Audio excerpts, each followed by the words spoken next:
This is Rob Howden, the voice of the Mazda Road to Indy, and you're listening to the Indy Sports Car Podcast.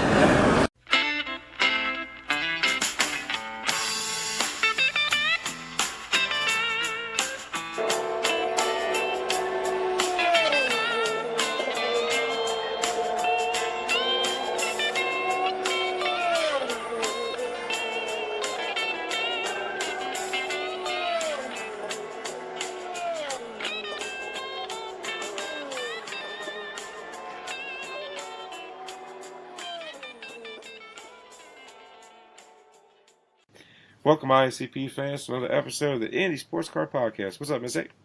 Hello. And joining us tonight, well, welcome back, Christian, Ali Aso. You're getting better. You're getting better. Oh, come on. I thought that was a good one. I bet you did. I bet you did think it was a good one, but you're getting better. You're off the list, Christian. I'm proud of your progress. Has anybody ever got your last name right? Ever? My mom. Oh, there you go.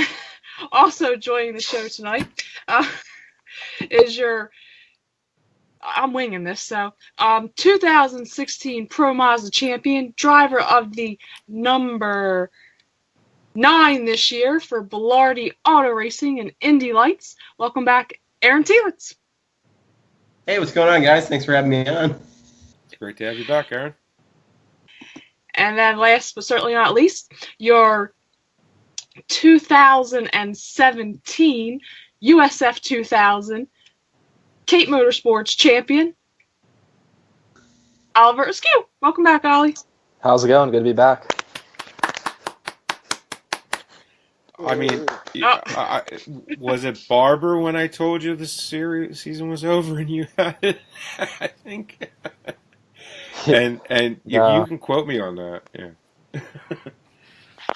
Anyways, yeah. So I mean, I've asked you probably every time you've been on, Ollie. Has it hit you yet? Not really, no.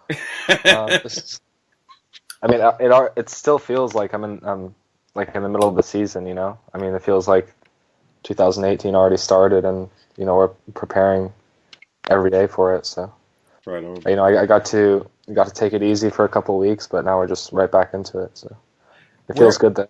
Well, where did you go right after the season? It looked pretty awesome. It was like a cliff with a waterfall or something.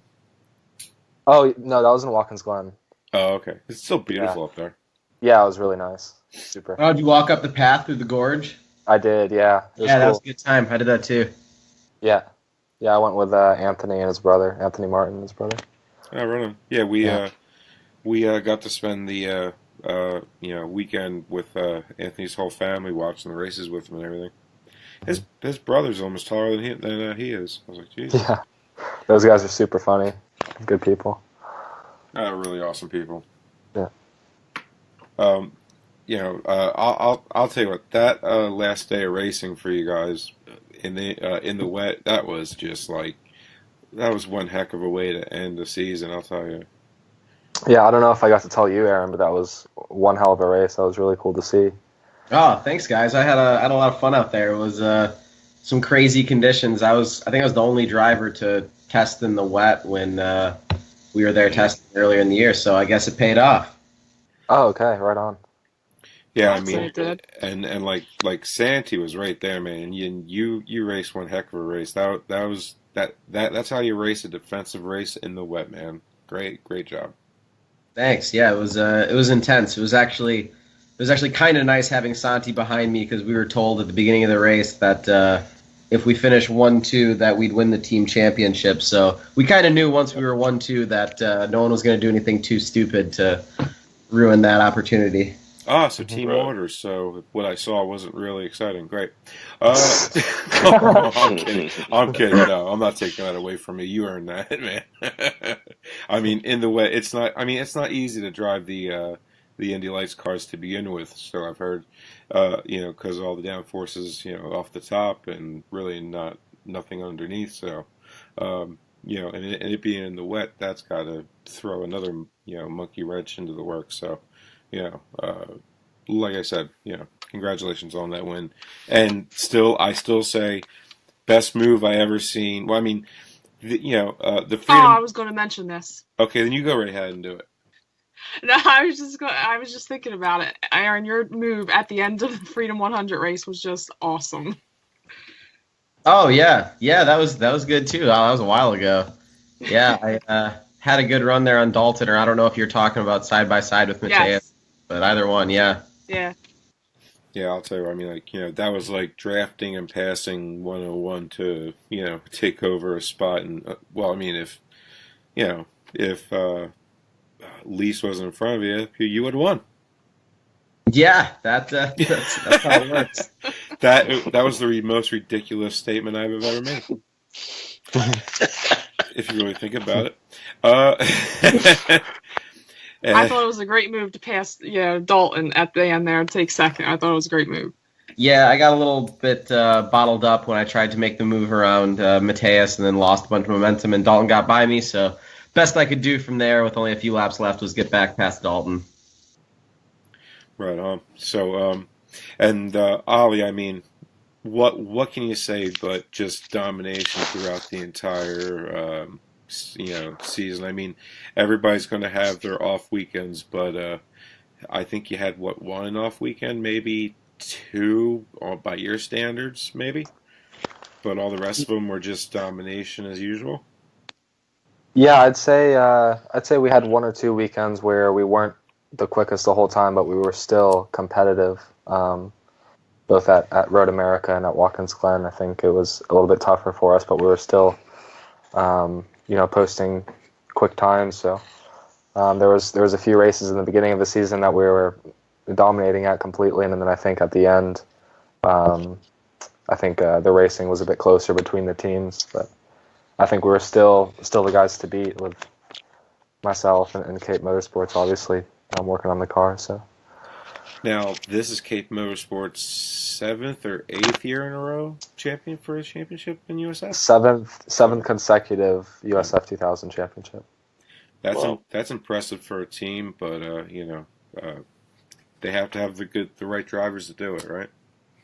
Yeah, that's right. But they do a good job, I think, of making the right decisions and also coaching the drivers too. I think there's Dominic and Jonathan George now, who's been involved in the team this year for the first time, has done a really good job at helping with my learning curve. It's been obviously very steep this year, coming from my experience in car racing. So yeah, and we were saying it at the end of the year that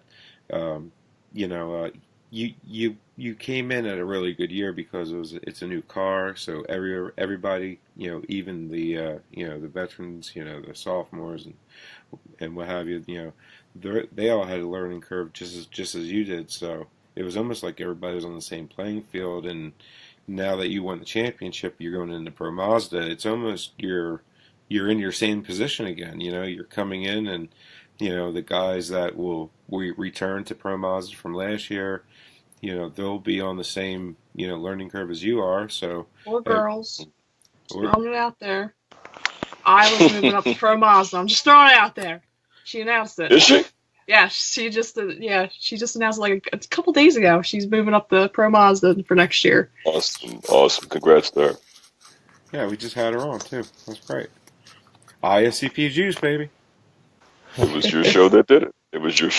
Frank. That's right. It always is. Let's see. Alexander Rossi, had him on before he won the 500, and then he won the 500. I can't say we had full, cause for it, but most of it, and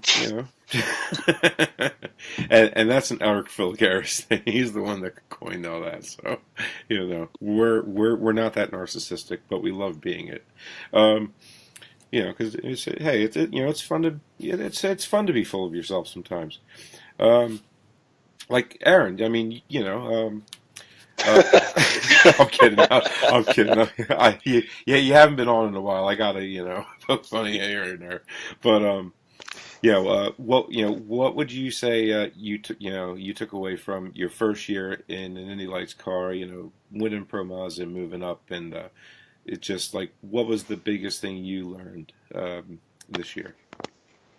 I think the biggest thing I learned was kind of keeping the team together and working together as a team. We kind of got a little bit, each driver and engineer was just working for themselves after the first race weekend. There was a bit of feelings hurt, I think, after St. Pete. So basically from there, we had a little bit of a downhill run. And then once we realized that we weren't doing ourselves any good, we picked it back up for the end of the year. So I think really having good team chemistry is how you're going to end up winning championships. That's how I won a championship last year, and that's how I've done well in USF 2000 before that. So definitely a big thing, and even bigger at the higher levels where little things matter more.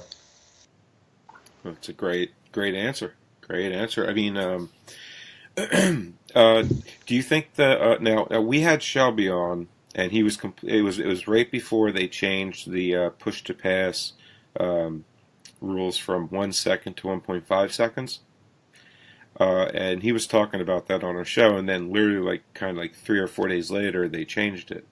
So I'm not going to take any credit for him being on the show and saying that or anything, or at least not all the credit. But did that help? Did that help you and all the drivers out there with the push to pass? Did that help? Did you think that was like a huge help to you guys? Honestly, I don't think it changed a thing really, because if you're 1 second behind or if you're 1.5 seconds behind, you're still not going to make a pass.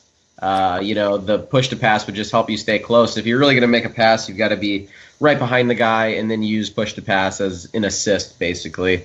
So I didn't think that it made a large difference really at all. And I think the reason why they upped it is because we were getting to bigger tracks where you might be more spaced out, and so they wanted the time to be a little bit bigger, because I think they changed it before Road America.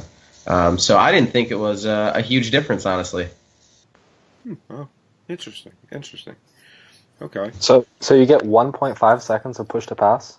No, so it works like DRS, where you have to be within a certain behind the person. Within a second and a half. Seconds of it. Every time you pressed it, it was like 10 or 15 seconds. Okay. So it worked just like DRS. It would come on your dash. Once you got close enough to someone, it would say it's available, and then you could use it. Okay, that's cool. Was there like a huge feel? Could you feel like a huge difference when you hit it? Oh yeah, you definitely know when it comes on. It's certainly noticeable. More noticeable if you turn it on in second or third gear. Less noticeable if you turn it on in fifth or sixth. But you still know it's there, and it definitely gives you some huge runs on the other guy. I used it at Road America in race 2 to make a few passes. It was pretty awesome. So do you think it's really like helping the guys, learn how to use the push to pass and when to use it? So when they get into IndyCar, they're already, kind of acclimated to that? I think it's a different push to pass game in IndyCar, where in IndyCar they're given a set time of how many or how long push to pass can be active for on their car, so they toggle it on and toggle it off. And IndyCar uses it a lot on in-laps and out-laps when they do pit stops. And obviously they use it too on overtaking. So I think it would still be a learning curve to go into IndyCar and have the right strategy for push to pass. I'd probably listen to the guy calling the race on the stand on when to use it, unless I'm making a pass, obviously. No, fair enough. Christian or Missy, do you have any questions? I don't want to dominate the show like I normally wind up doing, because I don't stop talking. I just want to know, was there a certain amount of times you were allowed to use it, or was it like unlimited, or? Yeah, so in the races that were only 1 hour long, we would use it for 15 times. We had 15 times, and then the races that were whatever in an hour and a half or the full distance. I think usually Sunday's races were longer. We would get 20 push to passes. Okay. I still say mock pit in Indy Lights to get you guys ready for IndyCar. I just saying. I keep on pushing that, and I still think that you guys should be doing that in Indy Lights, because I just think it's crazy that the first time you ever do a live pit stop is at St. Pete when you're a rookie. Just my it's just a thought of mine. Well, if they pick St. Pete, Well, yeah. Oh, okay, or it's if not they find St. full Pete's not a ride. guaranteed race. Yeah, that too.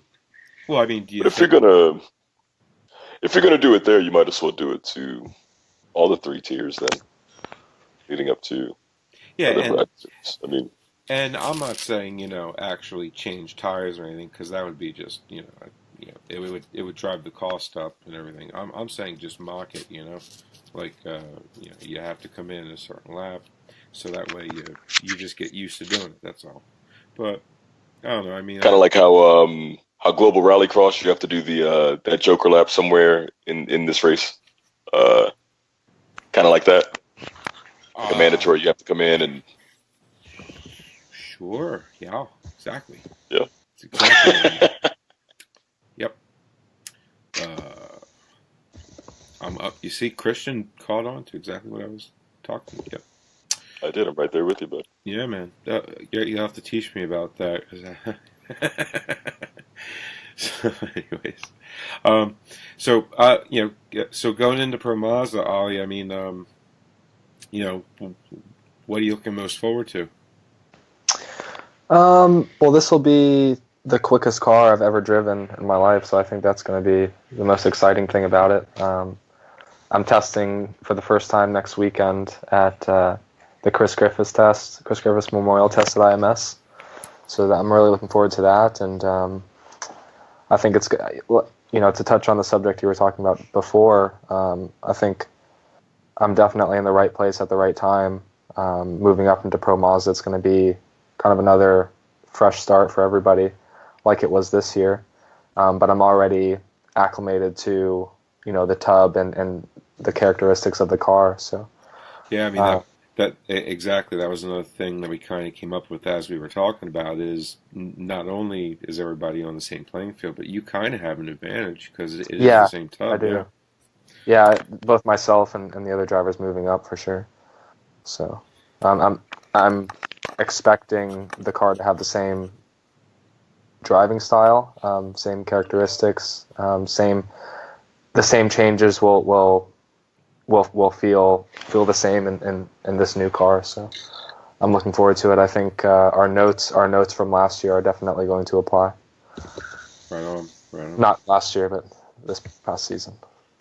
Any tips for Ollie there, Aaron, for winning the Pro Mazda championship for 2018?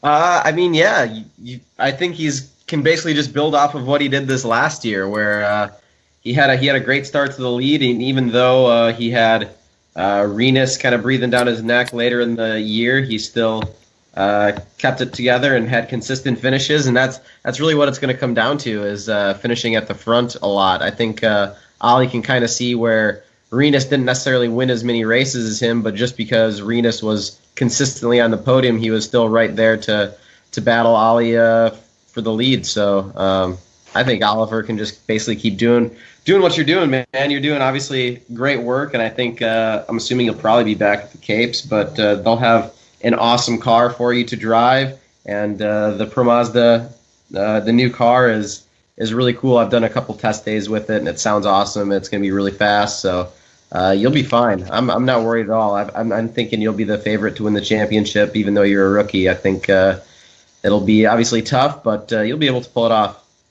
Thanks, man. Appreciate it. I mean, if there's just save Gateway for me though. What's that? I was telling Oliver, just save Gateway for me though. And I mean, we all fully expect Christian to be in USF 2000 next year. So when that all happens towards next year, we're going to have Ollie on to give Christian some pointers. There you go. Okay. I mean, because we don't want to jump the gun just yet, but we're very very positive thinkers here, and Christian's working real hard to make sure that he's got that seat next season. So so as far as I'm concerned, you already got it, buddy. But I don't want to open. Thanks, man. Whatever that phrase is, count your chickens before hatches kind of thing, or jinx you or anything. But then again, That's superstitious nonsense that I don't believe in, really. Unless you do, then I'll shut up. Nah, man, I like to think that I work harder than jinxes. So I like that. That's a great phrase. And chance favors the prepared mind. Remember that. That's right. That's an Under Siege 2 reference. There you go. It's a good line. I like it. It makes whatever. So, hey, Aaron, quick Yeah. question for you. But what, being that you have done the a couple of tests with the PM car, what would you say are the biggest differences between the old one and this one coming in? I think the biggest difference is the way the engine runs. It's really torquey. So a rotary actually isn't super torquey. It's got a lot of revs. But this new engine, the Mazda Elite built engine, really torquey, super loud. And then some other differences is the paddle shifts, obviously. So instead of the sequential stick shift, it's got flappy paddles on the steering wheel, so that's going to be different for drivers to get used to. And then less downforce, too. So there's a lot less downforce on this new Pro Mazda car than the old one. The old one had massive wings and huge flaps and big boxy side pods. So this car's got a big diffuser, but then on the top of the car, really minimal wings. It's just got two small flaps on the front wing and then one element on the rear wing. So, a lot of mechanical grip. I think the drivers will notice that. And the wheel is really heavy. So even more heavy than the Indy Lights wheel. And I'm not really sure why. So I think it'll be a good physical car for the guys to drive. Awesome. That's good to know. Yeah. Yeah. great question, great answer. There you go. And I thought the USF 2000 car was heavy. Oh yeah, man. Yeah, I have to tell you, it is. It's the heaviest wheel I've driven. No way. You guys will Awesome. like it. It'll be fun. It's a handful. So doing more curls in the gym there, Ollie? Yeah. I'm Over to Pit Fit we go, right? Right, Oliver? Yeah. There Yeah, you back go. over to Pit Fit. Right? Yep. All right, right on. So, I gotta say, the MRTI season this year, short of a few events, I've never seen so many people out, just to specifically see you guys race, and it's just been great to see. Road America comes to mind. Mid Ohio definitely comes to mind. I mean, Mid Ohio's attendance for Friday, Saturday was just phenomenal for your guys racing. It's just really cool to see all the fans really taking notice of Mazda Road to Indy and coming out and supporting you guys. That I will take credit for. Oh yeah, definitely, 100% us. But I mean, I'm sure you guys notice it, because you're there.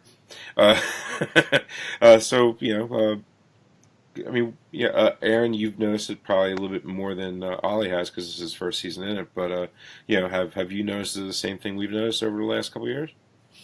Yeah, definitely. I think attendance is up on the practice days. It's cool that IndyCar is fan friendly with their free practice day admission. So lots of people want to come out and check out the track, even when the cars are just going around for practice. And that's when all of us race. In USF 2000, they're racing on practice days, and Pro Mazda is too, and even Indy Lights is having qualifying then. So it's been cool to see the fans coming out for that, and I just hope it continues to grow. And obviously, I think it's cool that Joseph won the IndyCar championship because he's an American, and it obviously boosts all the fans here in America. They want to come out and see American drivers doing awesome stuff. So Ollie and I are going to hopefully get up there and battle it out soon at some point in time. Yeah, well said. And And Christian. And Christian. And Christian. Yeah. Well, I said I thought it was great that Joseph won too, because I think, he's only 26. I think he's going to bring in a lot more younger race fans. So I think it's great for the sport that he won the championship this year. And he's just such a likable guy. Personality-wise. Yeah. that helps a bunch too, for sure. Just to be so personable and relatable. I mean, everybody can pretty much relate to him. So that's and exactly. Yeah, couldn't say it better myself there, Christian. I didn't mean to cut you off there, but we got to the time limit that we were very humbled to have Aaron and Ollie on. But they have some prior engagements that they need to attend to. So, guys, I just want to thank you guys for coming on, and definitely come on, sooner rather than later. Can't wait to have you guys on again to talk some more racing. We'll get into some more other stuff. Thank you, Frank. Yeah, for sure. I'd love to be on again. It's pretty fun. Awesome. Absolutely. Thanks for having me on again, Frank. And it was good to meet you, Christian. likewise. Good luck with everything and getting the budget to run USF 2000. I'll be in Indy at Chris Griffith's test. We'll probably see all you guys there. I'll catch you then, bud. Now, just real quick, the Chris Griffith test, it's a free test, right? Yes. Okay, cool. Yeah. It's put on by the series, but it's an open test. It's a couple of days. Yeah. I was just thinking how much I don't have to do this weekend. So, all right, cool. Well, it's not this weekend. It's the following. Right on. Well, next weekend I don't have anything to do either. All right, man. Right on. Well, thanks for coming on, guys. Thank you. I'll catch up with you guys later. All right. Awesome. Thanks for coming on, guys. Don't be strangers. Yep. Thanks. Later. Thanks. Bye. All right, and it's Christian, Missy, and me.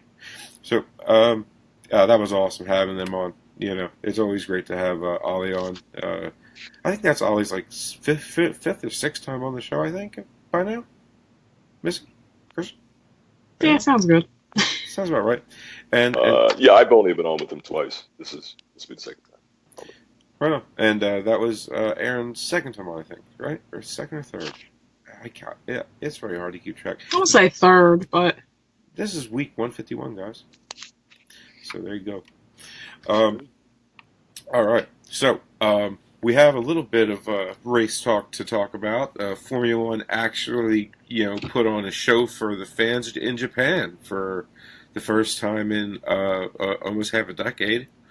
did they? It's about time, I think. Well, considering that there was sort of a race for the lead until Alonso got in the middle of them. That's what you want, a race for the lead on the last lap. Yeah. Yeah, But then Alonso got in the middle of them, and there went that. But, what happened to Ferrari? What has Red Bull found? And Mercedes just keeps on getting better. There's F1. There's your wrap-up. So, yep. Hamilton won.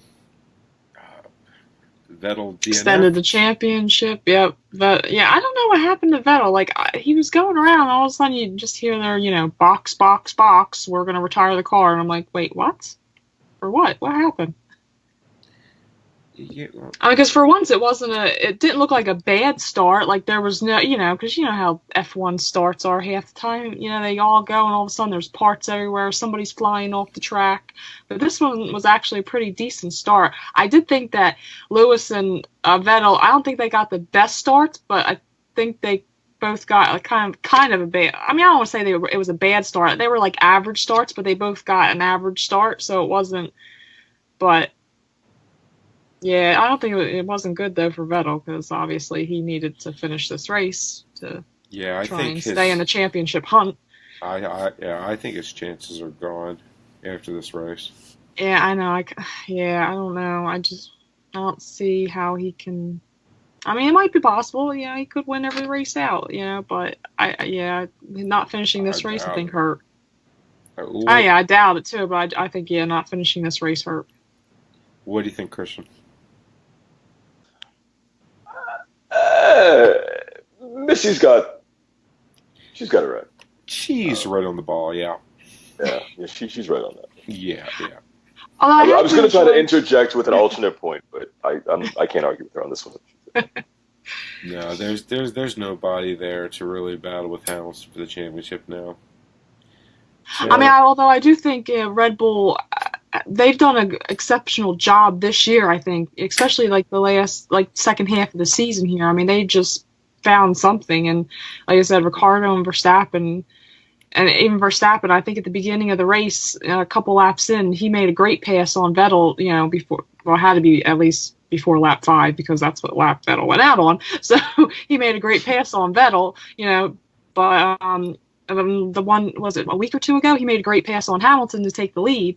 So, I mean, who knows, if Alonso wasn't in the middle there, he might have made another great pass. But I've enjoyed watching Max Verstappen. Because, I'm telling you, he looks like the incredible Mr. Limpet. You guys saw the meme that I made? Was I wrong? Right? I did see the meme that you made. Yeah. The incredible Mr. Limpet and Lady Fish are so proud. Oh my. I got a lot of shares and likes out of that. Yeah, people like that one. Yeah. And how about, I guess, because this was Carlos Sainz's, was this his last race, Suzuka, for this year? I hope so. Like, I know he got to, but I mean, he crashed out on his own. Like, really, like, it wasn't a good impression if this was your last one. And Force India needs to clean house. Their drivers hate each other. Hey, they actually finished the race. I mean, they finished 6th and 7th and didn't take each other out. So, I mean, that was an accomplishment. Meanwhile, talking S on each other the whole time they're doing it. They've been doing that all season. That's my point. They need to clean house with their drivers and get 2 drivers in there that ain't at each other's throats. Yeah, but that's every team though. I mean, not really. Name another team that has 2 drivers that hate each other, other than Mercedes last year. Well, would you say Ferrari? I don't think Raikkonen and Vettel hate each other. No, just throwing it out there. Well, Kimi is like, I mean, how can you like him? Really? I mean, he just seems like such a bland personality. That's what I mean. He's just a guy. So how can you? Don't you have to like have a personality to not like somebody? I mean, who doesn't like a rock? Well, he hides it well if he doesn't like his teammate. He's a bag of sand with arms and feet. That's what he is. Just saying. I've never seen a rock smile. I've never seen him smile. The similarities cannot be a coincidence. Oh, God. But Vettel is very vocal when he hates somebody he's teammates with, and that's why he left Red Bull. It's it was. He literally said it's because of Ricciardo. Right. Yeah. Oh, I think Ricciardo's got the last laugh, really. Well, he definitely does laugh a lot. I like Ricciardo. I do as well. Until he does the shoey. I like the shoey. I hate the shoey. I mean, it's on TV. It looks, but he hasn't done it in a while. I don't think he really liked. He did it the first couple times, but I think he said that one time he really didn't like doing it. He just did it that one time. But then, the next race, the announcer or something said, "Oh, I want to do a shoey," and what is he going to say?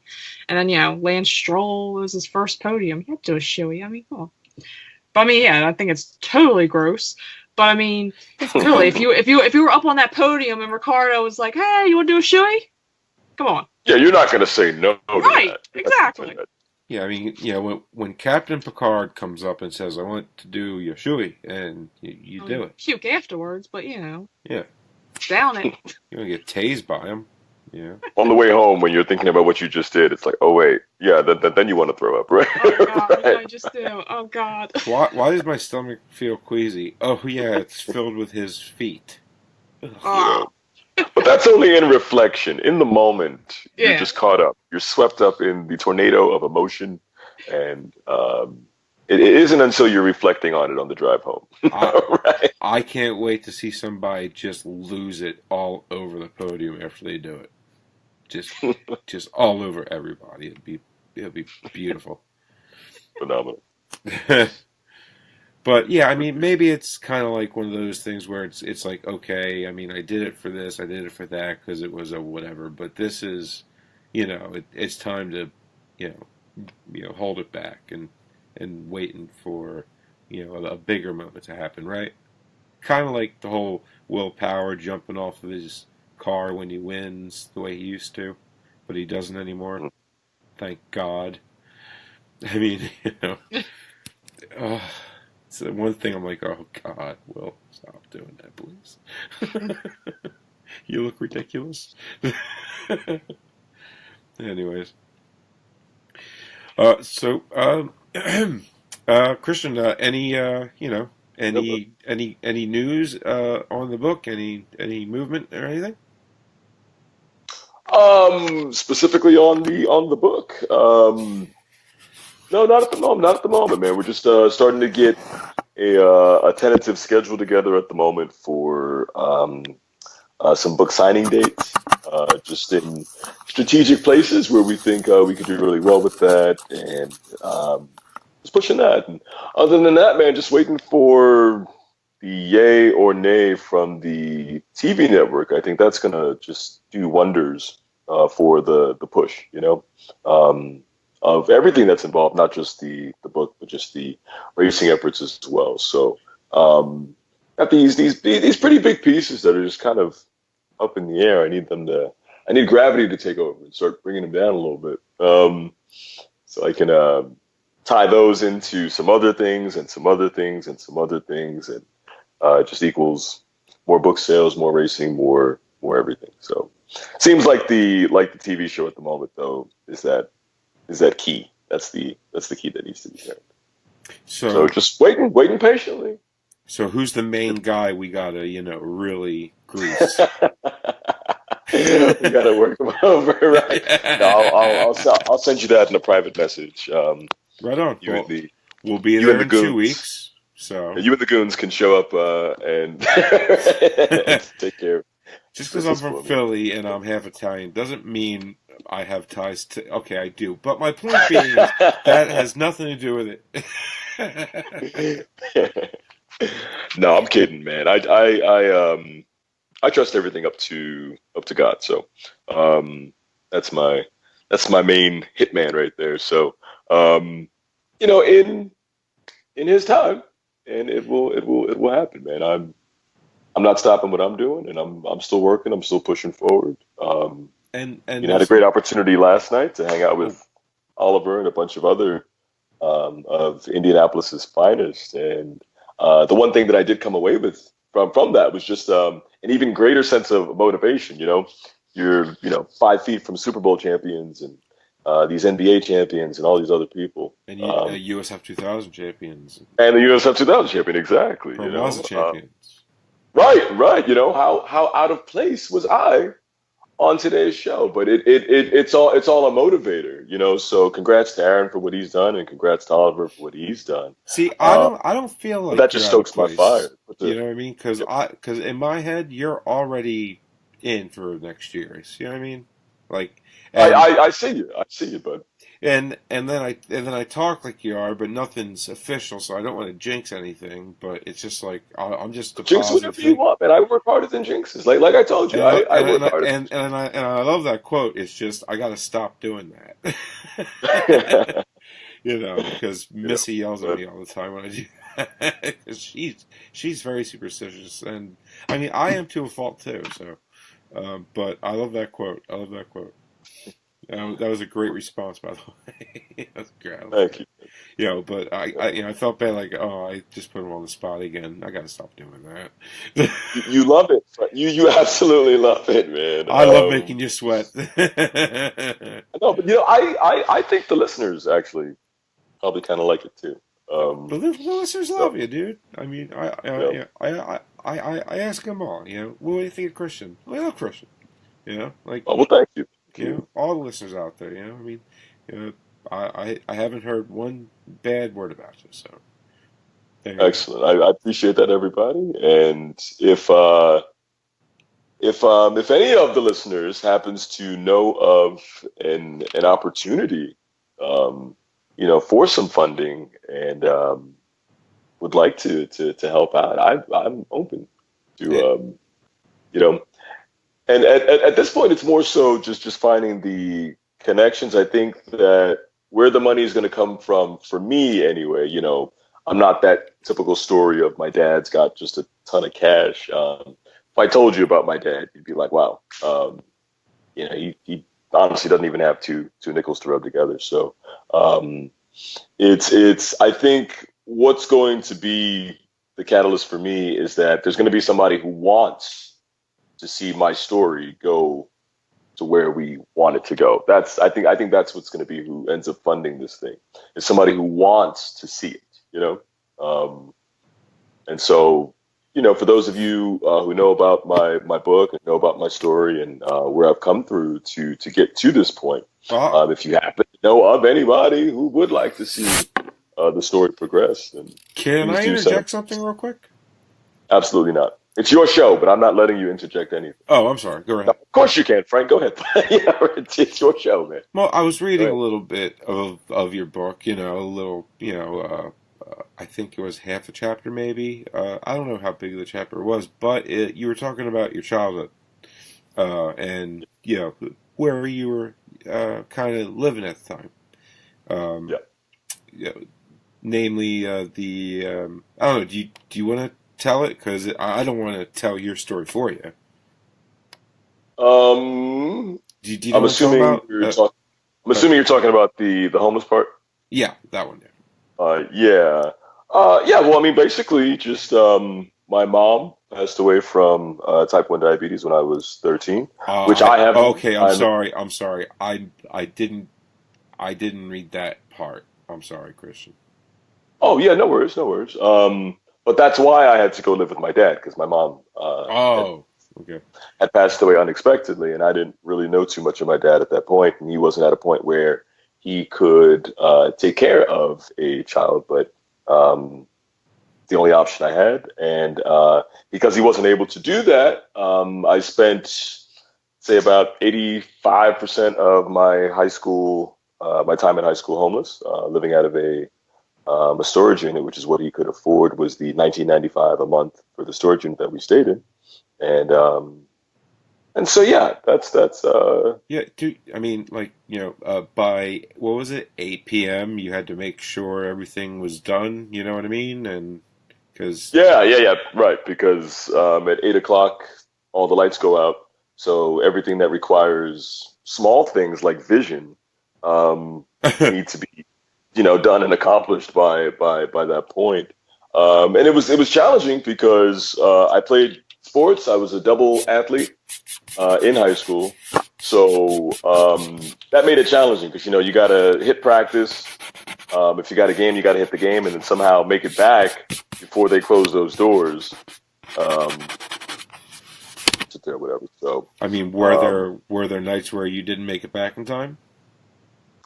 I think that happened maybe twice out of the whole time. I was pretty good about just running back, to make it on time, man. So yeah, but definitely challenging. A miracle that I made it through high school in a situation that I was in, but I did it. And the disposition that you're in right now, just the personality that you have now and everything. It's like you could have gone, that was basically the split in your life, right? The crossroads in your life. You could have gone one way or the other, and and you could have had what is things to blame, right? But you chose, to go down the right path, and Thanks, you're a better man for it. Well, what is life other than the amalgamation of your choices? It's the sum of all of your decisions, and that was definitely a key one, and could have gone definitely a different way. And people tell me all the time, like, they wouldn't have blamed me if it had gone the other way, you know, they'd have been like, nah, man, you know, you're in the right for thinking that way or whatever. But I didn't see it that way, and I saw it as a reason to just go after what it is that I want. And you know, I like that quote. I forgot who said it, but you know, if you're born poor, it's not your fault. But if you die poor, it is. Ooh, I like And that. so, you know, so I take things like that to heart, and keeps me motivated. And the way that I want to get there, I mean, is through what I'm passionate about, which is driving cars. Right on, man. I mean, you know, I mean, you know, I not I didn't think it was possible for me to have more respect for you before then, but then after I read that, I did. So I mean, and I just, you know, it was, you know, like just it was inspirational. That's all I got to say. And like I was like, you know, yeah, whenever things get bad or whatever, it's just like, you know what, you know, it's just an inspirational thing to remind yourself about. That's all, you know, and that's what's and that's why I can't wait to read the book, you know, because if that little part of the book that I got to read so far, you know, is in it, then I can't read. I can't wait to read the rest of it. That's all I'm saying. You Well, know, thank you. so I Thank you, man. figured, you know, throw that out there to the fans. So make sure now. Where can they go to pre-order the book? Amazon.com. Type in "My Life in Story: The Outside Groove." The Outside Groove by Cosby Media Productions, and yeah, I mean, I hope that everybody's able to get something out of it, and just has. I feel like I left a lot of the realness in it, which I was kind of told not to do. You know, editors, publishers were telling me, you know, not to do that. You know, take that part out. That's a little bit too real. You know, No, screw that. we're not trying to. And that's what I said. I mean, this is my story. You know, and I'm going to tell it the way I want to tell it. I'm going to do this my way, and I want people to know, you know, what happened, and how I got to where I am, because I think just people need to hear it, and I hope it's as inspirational And as it's been. I think I've been given my story for a reason, and I think that one of the reasons that I have been given all the challenges in this story is to share that with others, to help them through whatever it is that they're going. right there, And to remind them that exactly. you're a warrior. You're a warrior. There's a warrior inside all of us, and I hope that, you know, the book brings that out of whomever. Yeah, like right there is the most important part. Is like, you know, you know, your book could definitely help other people out there. You know, because they might be thinking they're going through something pretty tough, and then, you know, they read this kind of a book and it's inspirational, but it's also real, and you know, and people like, you know, realness. You know, they like the truth. You know, they don't like being lied to, or you know, they don't like things being cookie cutter or fluffed for them. You know. And I Right. think when, you know, you know, you get smacked in the face with some realness, I think, you know, I think it could be a good thing, you know, and could really help other people out there, you know. It's But so true. you know, but the end result is 2018. You're going to be in USF 2000 card. Damn it. Yeah. At the very least, it'll, if it's just at Iowa, it's just at Iowa. Depending on how the money falls into place, but at the very least, Iowa for sure, and at the very least, Gateway with Pro Mazda. So, because I mean, ovals are what I know anyway. The road course stuff, the street course stuff, obviously that's a whole new thing for me. Which we're working on that at Racecraft One all the time, and just getting more and more proficient with those type of things. But if we've only got a certain amount of cash, oh yeah, and I definitely am. I do see the progress in myself, and it's fun, man. It's always fun, you know, beating your last time, and you can feel it. I mean, you feel it when you got that apex just right. You hit that corner just right, and that's always a good feeling. But if we've only got a certain amount of money together for next year, and we had to put that in certain places, I'm going to be, I guess, more strategic about it and put it towards the things that obviously I feel a little more comfortable with, which would be running Iowa and then running Gateway. So, just being smart. But should all the money come in, and let's do the whole season USF 2000 and the one race at Gateway. That's what I'm talking about. And then you really learn in the real thing, right? Right, right, man. So yeah, and just working, man. Just working. Right on. And happy to have ISCP, help me along the path here and to be a part of my story. Actually, literally, because you guys sponsored the book, so literally a part of my story, but also in the figurative sense that I got to come on here regularly and shared with you guys, and talked with you guys, and to give me that platform, I guess, to chat a little bit sometimes about what I deal with. Well, I know I'm speaking for Missy too. We love having you on, Christian. Really, right, Missy? Right. I'm speaking for you. You can say it too. If you like me to speak for me, Missy, speak for me for once. I would be weird. No, seriously. We love having you on. The listeners do too. Cut me off anyway. Go ahead. Missy, I will give you the next 5 minutes to talk, and I will not cut you off. Let's go. Right. I don't believe that for a second. But no, we do enjoy Christian coming on, each week that he does, and love to see him in the USF 2000. Have my fingers crossed. So, nothing but the best. Thank you, Missy. I'm gonna take it back to racing if you let me go on. Please go for it. That's what the show's about. Yes. Well, I just have one complaint. I'm gonna go back to Formula One, then I'm gonna just jump off of there. But my one complaint is, what is the purpose of a 35 grid spot penalty? What's the purpose? There's not even 35 cars on track. You might just tell me starting last. Wait, you holding those spots over for the next race? No, you're not. A 35 grid spot penalty? What? It doesn't make any sense to me. Just tell me starting last.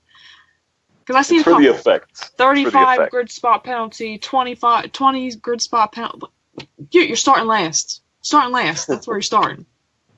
Just say last, right? There's not even 35 cars in it. Yeah, no, it's probably just for effect. That's just my pet peeve. Formula One this weekend. I don't understand it. But then I'll take it to IMSA because they wrapped up their season this past weekend at Road Atlanta, and I don't really think there was any surprises though in who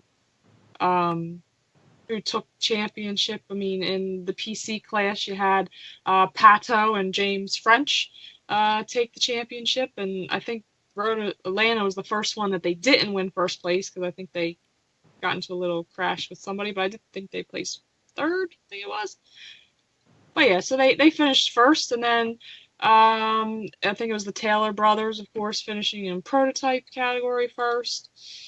And then for the second year in a row, you had Christina Nielsen and Alessandro Bolzan finishing in first place in the GTD category. And it's a shame that Christina Nielsen won't be with Scuderia next year, which I think is a shame since she brought them back-to-back championships. But hopefully, good things are coming her way. And then in your GTLM category, you had your championship winners, where the wrong number Corvette, but it's still Corvette. The number 3 Corvette of Jan Magnussen and Antonio Garcia took home the championship in GTLM this year, so congrats to them. And they wrapped up there, so. And also, just a quick shout out to Mike Johnson and Stevenson Motorsports making their final appearance. Yes. In the series, we'll be sad to see them go, but Mike and I have a project that we're working on along with Kelly Jones at Racecraft One. So excited to debut that new chapter, but definitely just great job by you guys over the last 15 years. Just super consistent. That great American paint scheme was just amazing. I love that bald eagle on the side of their Camaros. It was always my favorite paint scheme, and so congrats to them on a very successful 10-year. And here's to the future.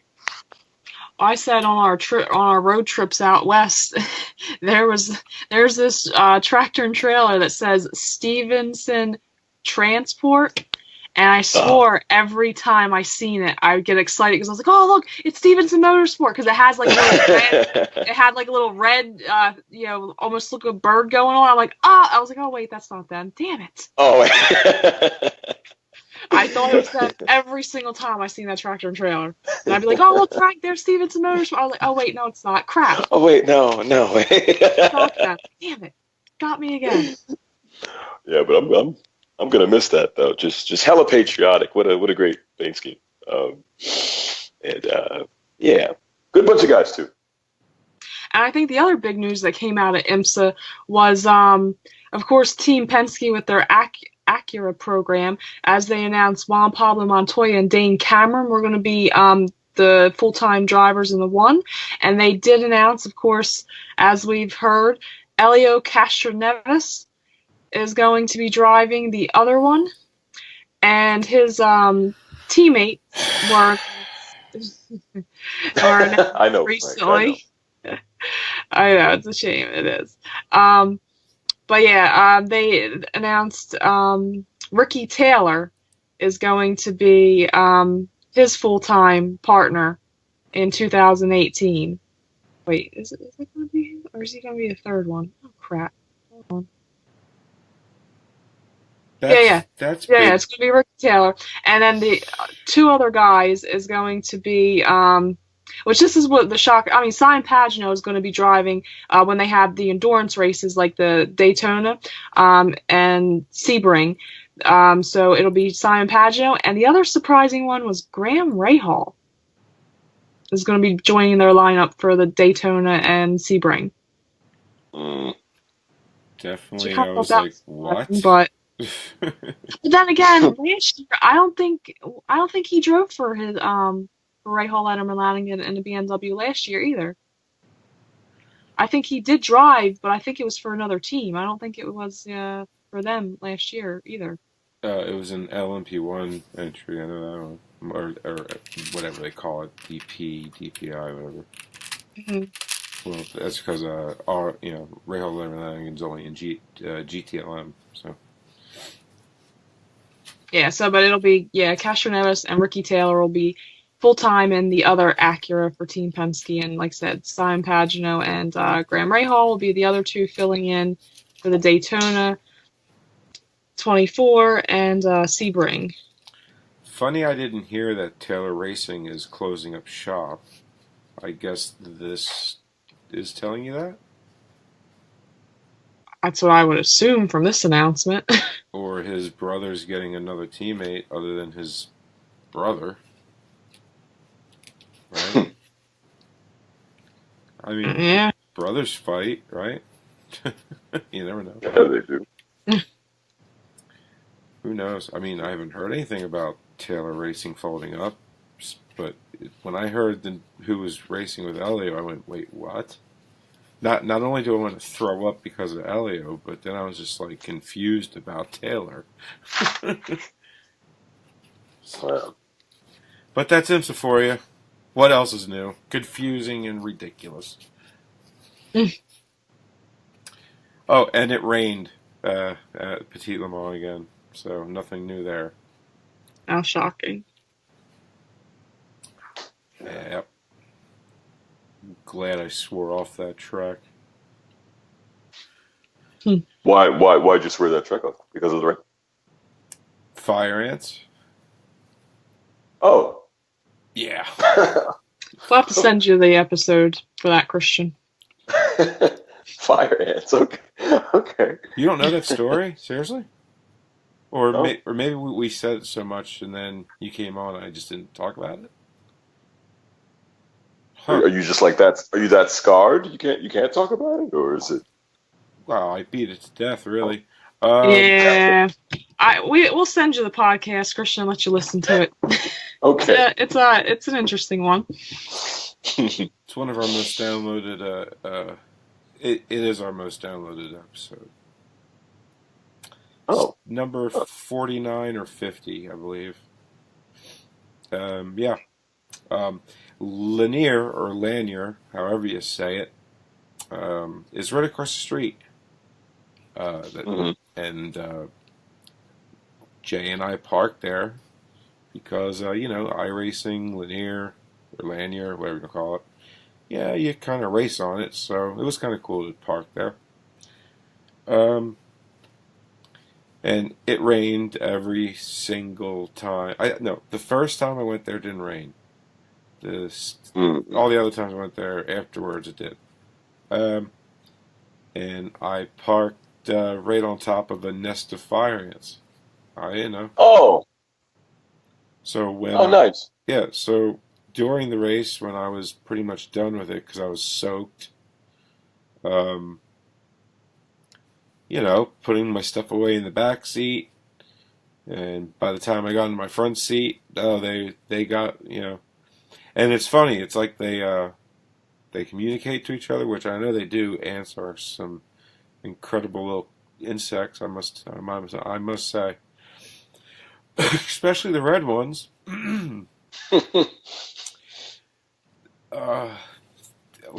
Anyway, okay, so yeah, I drove out of the parking lot. I drove about 100 feet down the road, still in front of the track, and it's like they all screamed "bite" at the same time. Oh, wow. Yeah, they were everywhere. Wow.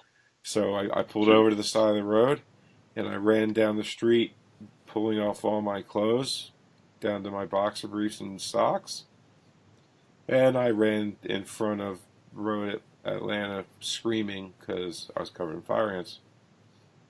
Wow. With a sheriff, I'll never forget, a woman sheriff. She was blonde. I remember that well. Just staring at me laughing.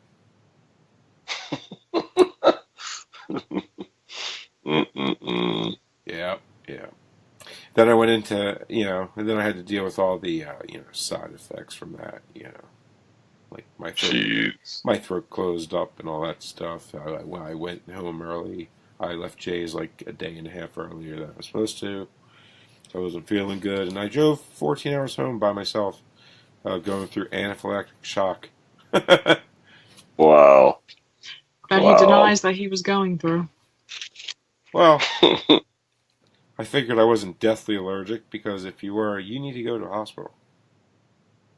Even though his throat closed up and he could only drink smoothies for a day or two. Wow. Hey, I mean, I was loving it. I'm a smoothie kind of guy. Why eat when you can drink it? You know what I mean? Dude, I often, that's so crazy that you said that, man. Because everybody I mention that to, they think I'm crazy. Like, why don't you like to eat? I'm like, I'd just rather drink it. It's faster. I ain't got the time. Is the problem? Right. Thank you. See, you get me. I thank you, Frank. Yeah, there you go. I'm not alone in this world. And that's why I'll never go back to that track, man. And I'm sure Road Atlanta doesn't want me to either, because they've seen things they don't ever want to see again. Because like, I'm half Italian, half German, and my chest really screams that. It's not like, a big bush of chest hair. It's patches. Oh, wow. Wow. Yeah. Wearing a sweater vest? I trim. You wearing it? No, it's not that insane, but yeah, I'm just making a joke. But yeah, it wasn't fun. No, yeah.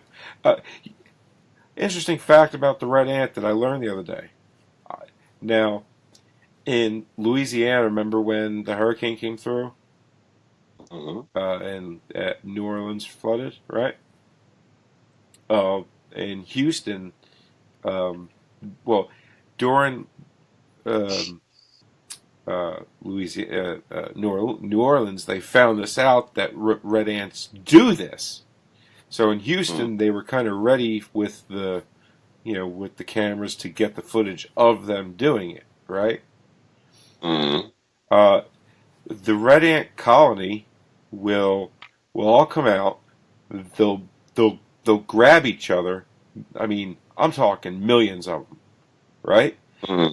So you don't know what you're looking at when it's floating down, the street or whatever. It just looks like this big red patch, right? And it's millions of red ants holding on to each other, and they use all the dead ones to put on the bottom, and to keep all the alive ones above water. Genius. And whenever one dies, they'll move him to the bottom. Like it's a constant cycle, and they do this over and over and over and over and over to protect the queen ant. And then once they finally hit land again, that's when they do what ants do. But to survive a flood, when there's no ground to be had, that's what they do. It's insane that they can do that. No, that is pretty incredible. Yeah, I thought that was pretty interesting. That is pretty sure. You know what else is incredible? Tony Kanaan confirmed he is joining AJ Foyt Racing. I love Missy bringing it back to racing. It's official. Tony Kanaan is going to AJ Foyt Racing. That's right. Which we and knew. Also, but the jury's still out though on who's going to drive the other car, right?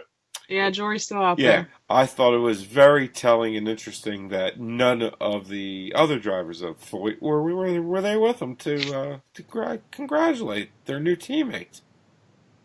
Well, we shall see. And then don't miss tomorrow at 2 p.m. Tomorrow at 2. Which The will schedule, be today right? at 2. Yes, the schedule for 2018 will be released. That's a Thursday, October 12th. The 12th. Right. Because, yeah. So, that's awesome. It's going to mirror what you saw this year, pretty much. I think, has any dates been switched? Or no? I guess we'll find out. But I don't think any new tracks will be on it, because I think we would have heard about a Mexico City thing or something. Right. Yeah. That'd be pretty good. Yeah. Kind of hard to keep that under wraps, So, right on. Looking forward to it. What time on the 12th, Missy? 2 p.m. 2 p.m. So if you're hearing this after the 12th at 2 p.m., go to IndyCar. No, I'm sorry. Go where, Missy? That would be www.theindysportscarpodcast.com. That's right. And check on your favorite form of social media to find out what the schedule is, because we'll have it for you. Yes, we will have the schedule posted on all our social media outlets, Facebook, Twitter, and Instagram. Why not? Sure. And yep. And even the website. Who knows? Mike?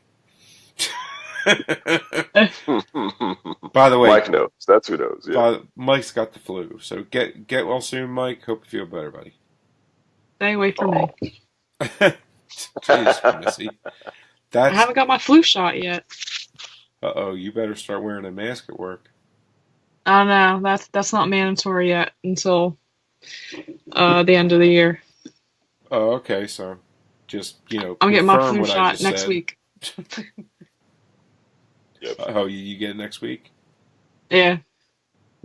Yes, I'm forced to get it next week. Or What day you can next wear a week? mask the entire flu, for the entire flu season, which I'm not doing. What day next week? Does it matter? Yeah, because next week, that weekend, we're going to go to Indy for the Chris Griffith test. Friday. Perfect. So you'll be sick Saturday. That is not true. Every That is a time you myth. get that You stupid do- shot, No, you become I do sick not. for 2 days. Don't No, even I lie. don't. Yes, you I do. don't. Yes, That you is a do. complete myth. No, Oh my it's not. God. I've People watched like you, it happen. it's people like you that I live with perpetuate you. these stupid myths. No. I've never had Yeah, one. people like You you, Frank. do not get the flu People like from you. getting the flu shot. So stop. Christian, you ever get a flu shot before? People like you, Frank. No, I have never gotten the flu shot. That's I've right. gotten an That's because anthrax you're a shot. man. You're a man. That's right. That's I've gotten an right. anthrax shot though. Well, That thing's pretty serious. is that because no of flu your shot. the army? Yeah. When you go over there. Kind of figured, yeah. So what does that entail? Do you like? Okay, so they inject you with, I'm sure, a This gigantic needle. When I tell you about this needle, man, it's like it was like a lance, like a medieval lance. All right, right. So the doctor and jumped they- on his horse. Yeah, right, man. And they just So and it's I an don't inch know, and a man. half. Yeah, it was a big one, and just the amount of pain, like your arm goes numb Can relate. for a Go couple of ahead. hours, and it leaves a mark. They tell you that before they give it to you. You got to pick which arm because whichever arm you don't care about having a mark on. Well, I've never thought they'll about put that that one. before. Yeah, yeah. I'm like, does I guess. I mean, I guess my left. I don't know. And so so it leaves a pretty big scar. But that thing was serious. buddy. But never a flu shot though. Never a flu shot. Yeah, but look at the bright side. You'll never get anthrax now. Right. So there's an upside to a permanent scar. I never got a flu shot either until my work was like, you Yeah. either get the flu shot or you wear a mask. You sound like you hate them. Yeah, I That's don't why like. she I gets don't. sick for 2 days every time Well, she gets sick. see, the flu shot is something because the flu shot makes no sense to me because the flu shot is just a guess of what they think the flu is going to be this year, and then people get upset when they actually get the flu, and it's like, well, Anyway, you were right. only protected against one strand. Do you know how many strands of the flu there is? Thousands. So, but I'm not wearing a mask the entire flu season at my job, so give me the flu shot. Fair enough. And it lasts for like months, so it's like 5 months of wearing a mask. No, thank you. I don't like wearing that mask for freaking 5 minutes. You kidding? Ugh. I know you can't breathe. Then patients are like, oh, there's one girl in our office that she actually does not get it, and she wears the mask, and we have to listen to her complain about having to wear the mask for the next 5 months. I would tell her to shut up. But that's just me because I'm hardcore. Yeah. Yeah, Getting you back are. to racing, so Hey, shut Yeah, up. you are. Anyways, yeah, tomorrow 2 p.m. So so check that out. So definitely. Which race do you guys predict to be the best one for next year? Oh, good question. I mean, because this year the best races were not predictable. Missy, you go. next year, which one's gonna be the best? It's so hard with the new car. I know. The ovals are going to be nuts. I know. So I'll probably go with one of the ovals, like Pocono, Texas. Texas is a good pick. I think Texas is going to be the crazy. Yeah, Yeah. sure. I'll agree with both of you. Texas is going to be the most insane race next year because of these new cars. Yep. I have no idea what these new cars are going to do on a super speedway like that with all the no downforce they have. Do you see the size of that wing? Jesus. Smaller than a deck board on my deck or a board. You got it. Yeah. I got you. Smaller than a board. Yeah. Have they tested yet on the super speedways? Other than yeah. Indy. That's other than IMS. Yeah. Other than IMS. I don't think they did Texas. I don't think they did. Did they? They were just at Road America. Yesterday was it? Yesterday, yeah. I think it was yesterday they were at Road America. All I know is wherever they go, they're raving about it. And that's good stuff. Yeah. It's an exciting time. And JPM has no, horse in this race to rave about it. You know what I mean? Mm-hmm. It's not like he'll be racing it next year. Right. So, for him to rave about it, that says something. So, there you go. Well, yeah, I guess if you want to throw it out there, Team Penske confirmed that they will only have 3 cars next year and a 4th car for the 500, and that will be Elio Castroneves. That's me throwing something at my mic. Gotcha. I'm assuming in displeasure of what Missy just said. Pretty much. Yeah. Okay. Gotcha. Give me one, Missy. Now, are you more upset? Are you more upset that Helio isn't going to be racing next year, or are you more upset that there's just not a 4th car, regardless of who the driver would have been? Elio could race for coin, and I wouldn't care. If you just want him there. 3. Yeah.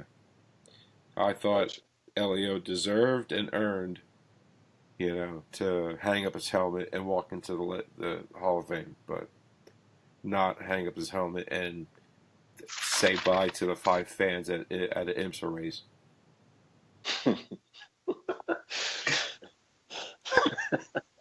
God, I hate IMSA right now. Ugh. Enough with your GTD series. It sucks. All right? Ugh. Thanks for destroying GTLM. Oh, Panos, you freaking pushover. Yeah. I think I'm a little upset that it's only going to be 3 cars next year for Penske. I mean, but if you look at it, so regardless of who the driver was, you would have wanted there to be a 4th car. Yeah, regardless. I mean, but if you look at it too, for instance, Chip Ganassi, they're only going to be a 2-car team next year. Mm-hmm. I mean, so that's a little disappointing. And you're not gaining any more. I guess.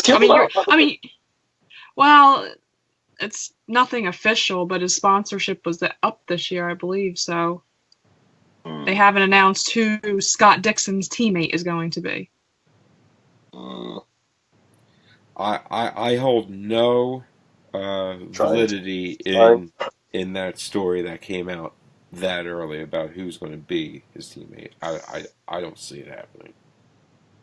Sorry. What do you mean? I don't think I caught that article.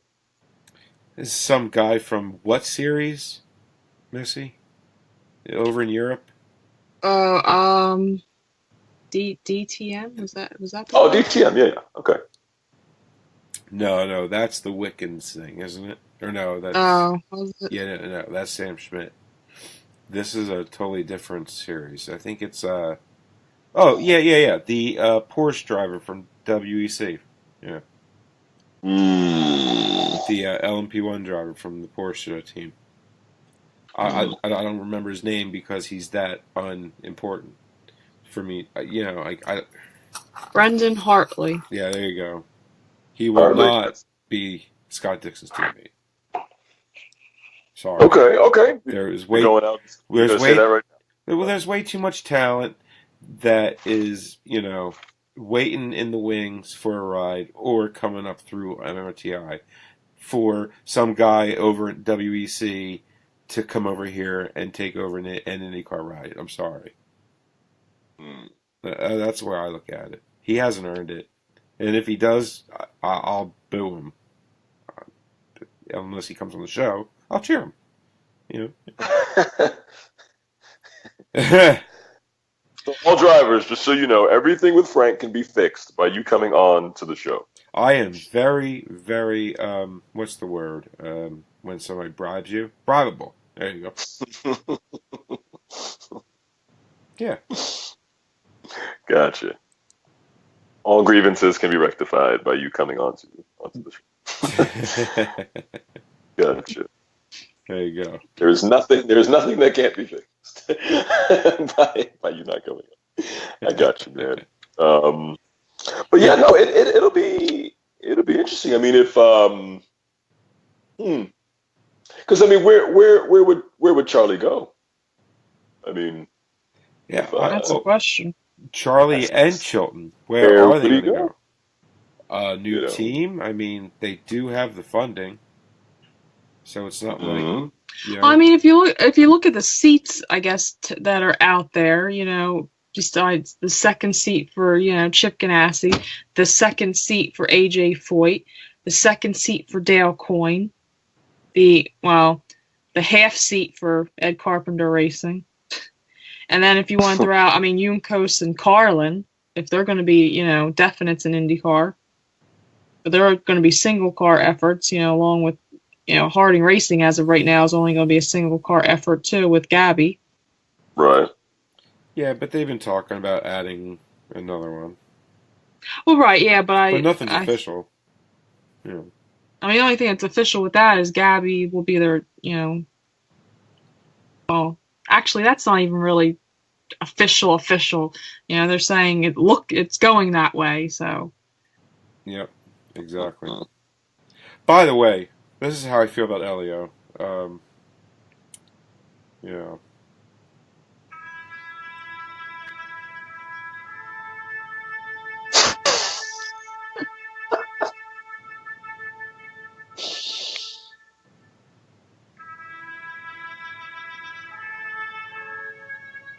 Wow, did I pick the longest version? Jesus.